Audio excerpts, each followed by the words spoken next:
বন্ধুরা, এই গরুটিকে দেখুন।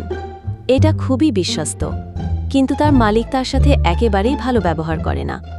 যখনই দেখবেন তখনই গরুটিকে মারতে থাকে, চিৎকার করে এবং সারাদিন মাঠে কাজ করায়। খাওয়ার জন্য খুব অল্প খড় দেয়। এভাবে চলছিল বহুদিন ধরে। একদিন হঠাৎ সেই লোকটা গরুটিকে বকাবকি করছিল। তখন হঠাৎ করে তার শরীর খারাপ হয়ে যায় এবং সে মাটিতে লুটিয়ে পড়ে। এটা দেখে গরুটি খুব খুঁজ চায়। তারপর গরুটি কিছু না ভেবেই তার মালিককে নিজের পিঠে তুলে নিয়ে শহরের হাসপাতালে নিয়ে যায়। হাসপাতালে পৌঁছানোর পর ডাক্তাররা এসে লোকটিকে ইনজেকশন দেয়। কিছুক্ষণ পর লোকটির জ্ঞান ফিরে আসে এবং সে ধীরে ধীরে সুস্থ হয়ে ওঠে।